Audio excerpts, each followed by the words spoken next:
Hi all, welcome back. ഇന്നൊരു ബോട്ടിൽ ആർട്ടാണ് ചെയ്യുന്നത്. Glass paint വെച്ചിട്ടാണ് ബോട്ടിൽ ആർട്ട് ചെയ്യുന്നത്. സാധാരണ ഒരു പ്ലെയിൻ ഫ്ലാറ്റ് ഗ്ലാസ്സിൽ ചെയ്യുന്നതിനേക്കാളും കുറച്ചൊരു ബുദ്ധിമുട്ടാണ് ബോട്ടിലിൽ ഗ്ലാസ് പെയിൻറ്റ് ചെയ്യാനായിട്ട്. കാരണം അതൊരു കർവ്ഡ് സർഫസ് ആയതുകൊണ്ട് തന്നെ അതിങ്ങനെ താഴോട്ട് ഒലിച്ചിറങ്ങും, സൈഡിലേക്ക് ഒലിച്ചിറങ്ങും, അങ്ങനെയൊക്കെയുള്ള പ്രശ്നങ്ങളുണ്ടാവും. കുറച്ച് റിസ്ക്കിയാണ്, എന്നാലും നമുക്ക് ചെയ്തു നോക്കാം. Keep watching.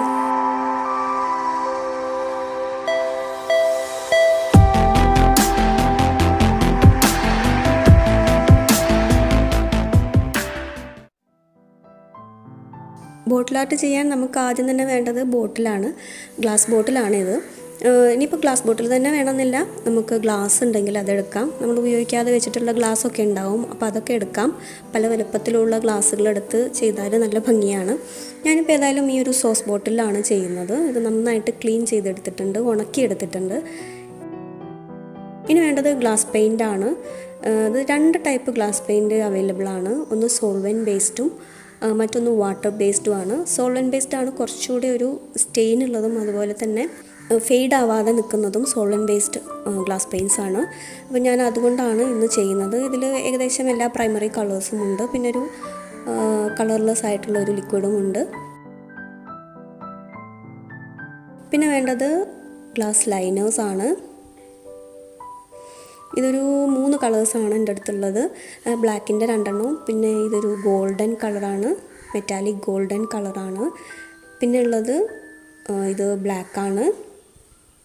പിന്നെ ഇത് സിൽവർ കളറാണ്, മെറ്റാലിക് സിൽവറാണ്. ഇത് ബ്ലാക്കിൻ്റെ തന്നെ ഒരു ട്യൂബും കൂടെ ഉണ്ട്. അത് ഇതിൻ്റെ കൂടെ ഫ്രീ ആയിട്ട് കിട്ടിയതാണ്. ഫ്രീ അല്ല, ഇതിൻ്റെ കൂടെ ഉള്ളതാണ്. പിന്നെ ഇത് വാട്ടർ ബേസ്ഡ് കളേഴ്സാണ്. ഇതിൽ കുറച്ചുകൂടെ വെറൈറ്റി കളേഴ്സ് ഉണ്ട് മറ്റതിനേക്കാളും. ഇനി ചെയ്തു തുടങ്ങാം. ഞാൻ സിമ്പിളായിട്ടുള്ളൊരു ഡിസൈനാണ് ചെയ്യുന്നത്. ആദ്യം നമ്മൾ ഗ്ലാസ് ലൈനർ വെച്ചിട്ടൊന്ന് ഔട്ട്ലൈൻ ഇട്ട് കൊടുക്കുകയാണ് വേണ്ടത്. പിന്നെ അതിനകത്ത് കളർ ഫില്ല് ചെയ്യുകയാണ് ചെയ്യുക. ഇതിപ്പോൾ ഒരു സിമ്പിൾ ഡിസൈനാണ്. നമ്മൾ ഫിഷൊക്കെ വരയ്ക്കുമ്പോൾ അതിന് സ്കെയിൽസ് ചെതുമ്പിൽ വരച്ചു കൊടുക്കില്ല, അതുപോലുള്ളൊരു ഡിസൈനാണ്.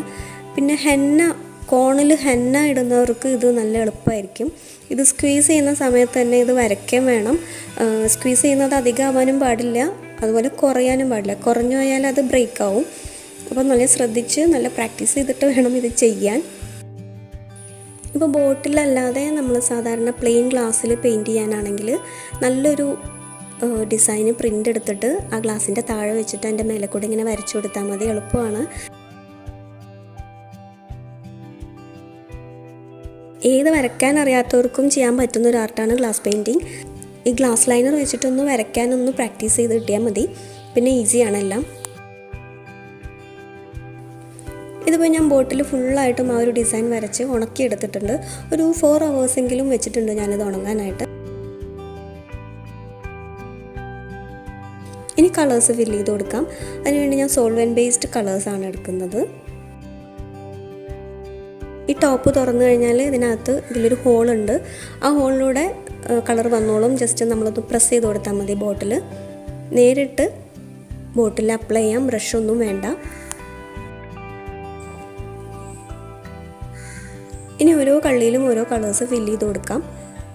ഇത് ഫില്ല് ചെയ്യുമ്പോൾ ശ്രദ്ധിക്കാനുള്ളത് അധികമായി പോകരുത്. അധികമായി കഴിഞ്ഞാൽ ആ കള്ളിയിൽ നിന്ന് അത് പുറത്തേക്ക് ഒലിക്കും. ആ ഔട്ട്ലൈൻ്റെ മേലെ കൂടെയൊക്കെ ഒലിച്ച് ആകെ മെസ്സി ആവും. അപ്പോൾ അത് ഒഴിവാക്കാനായിട്ട് കുറച്ച് മാത്രം പ്രസ് ചെയ്ത് കൊടുക്കുക. അപ്പോൾ ആവശ്യത്തിന് മാത്രം വന്നോളൂ. അടുത്ത കള്ളിയിൽ വേറെ കളറാണ് കൊടുക്കുന്നത്. ഇതിപ്പോൾ ഒരു തീം കളറായിട്ട് നമുക്ക് കൊടുക്കാം. ഏതെങ്കിലും ഒരു കളറിൻ്റെ മാത്രം ഡിഫറെൻറ്റ് ഷെയ്ഡ്സൊക്കെ വെച്ചിട്ട് കൊടുക്കാം. ഞാനിപ്പോൾ എല്ലാ കളറും ഒന്ന് ടെസ്റ്റ് ചെയ്യാണ്. ഇതിനിപ്പോൾ ഗ്ലാസിൻ്റെ ബോട്ടിൽ തന്നെ വേണമെന്നില്ല, പ്ലാസ്റ്റിക്കിൻ്റെ ബോട്ടിലായാലും കുഴപ്പമൊന്നുമില്ല.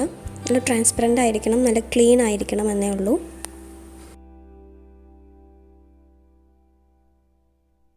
ഇനിയിപ്പോൾ ഒരു കള്ളിയിൽ തന്നെ 2 കളറൊക്കെ ഇതുപോലെ മിക്സ് ചെയ്തൊക്കെ കൊടുക്കാം. അത് അവിടെ തന്നെ വെച്ച് മിക്സ് ആയിക്കോളും. നല്ല ഭംഗിയാണ് അപ്പോൾ കാണാൻ. പ്രൈമറി കളേഴ്സാണ്, അപ്പോൾ കുഴപ്പമില്ല.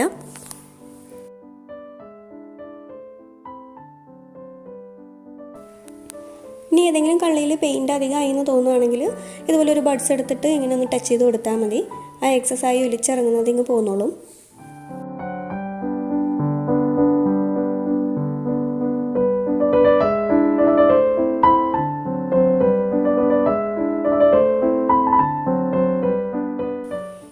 ഞാനിപ്പോൾ എല്ലാ കളറും വെച്ച് ഇതൊന്ന് ഫില്ല് ചെയ്തെടുക്കുന്നുണ്ട്. ഇപ്പോൾ കളർ സെലക്ട് ചെയ്യുമ്പം ഏതെങ്കിലും ഒരു കളറിൻ്റെ പല ഷെയ്ഡ്സും മാത്രമായിട്ട് യൂസ് ചെയ്യുക, അല്ലെങ്കിൽ ഏതെങ്കിലും 2 കളറിൻ്റെ പല ഷെയ്ഡ്സ് യൂസ് ചെയ്യുകയാണെങ്കിലൊക്കെ നല്ല ഭംഗിയായിരിക്കും കാണാൻ. ഓരോ കള്ളിയിലും കളർ അപ്ലൈ ചെയ്യുമ്പം കൈയെടുക്കാതെ ആ കള്ളി ഫുള്ളായിട്ട് അങ്ങ് ഫില്ല് ചെയ്ത് തീർക്കണം. ഇതിന് പകരം ബ്രഷ് വെച്ചിട്ട് ചെയ്യുകയാണെങ്കിൽ ഇത്രയൊരു ഫിനിഷിങ് കിട്ടില്ല. ആ ബ്രഷിൻ്റെ സ്ട്രോക്സ് അതിലിങ്ങനെ കാണും. അപ്പോൾ ആ ഒരു സ്മൂത്ത് ഫിനിഷ് നമുക്ക് കിട്ടില്ല. ഇപ്പോൾ ആ ഗ്ലാസിൻ്റെ ഒരു നല്ലൊരു ഷൈനിങ്ങും പെയിൻറ്റും കൂടി ആകുമ്പോൾ നല്ലൊരു ഭംഗിയാണ്.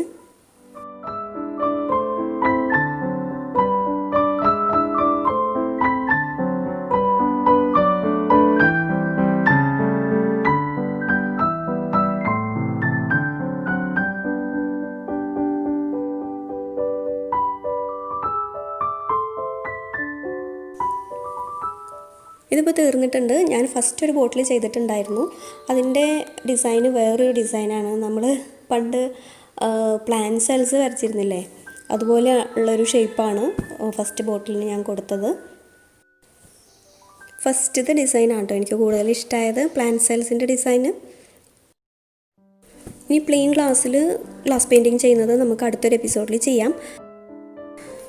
പ്ലെയിൻ ഗ്ലാസ്സിൽ ചെയ്യുമ്പോൾ നമുക്ക് കുറച്ചുകൂടി ഈസിയാണ്. ഏതൊരു കോംപ്ലിക്കേറ്റഡ് ഡിസൈൻ ആയിക്കോട്ടെ, നമുക്ക് പ്രിൻ്റ് എടുത്തിട്ട് അതിന് താഴെ വെച്ചിട്ട് അതതിൻ്റെ മേലെ കൂടെ ജസ്റ്റ് വരയ്ക്കാനേ ഉള്ളൂ. അത് ഞാൻ പറഞ്ഞ പോലെ ആ ലൈനർ വെച്ചിട്ട് വരയ്ക്കാനൊന്ന് പ്രാക്ടീസായി കിട്ടിയാൽ മതി. ഇത് പെയിൻറ്റിങ് കഴിഞ്ഞിട്ട് ഒരു 24 hours മിനിമം ഉണങ്ങാൻ വെക്കണം. എങ്കിൽ മാത്രമേ അത് കംപ്ലീറ്റ് ആയിട്ട് ഉണങ്ങുള്ളൂ. അതിന് ശേഷം മാത്രം അതിൽ ടച്ച് ചെയ്യാം. അപ്പോൾ ഇത് ഇഷ്ടമായവരൊക്കെ ഒന്ന് ചെയ്ത് നോക്കുക. നല്ലൊരു ഡെക്കോ പീസാണിത്. അപ്പോൾ വീണ്ടും പുതിയൊരു വീഡിയോയിലൂടെ കാണാം. അതുവരെ ബൈ.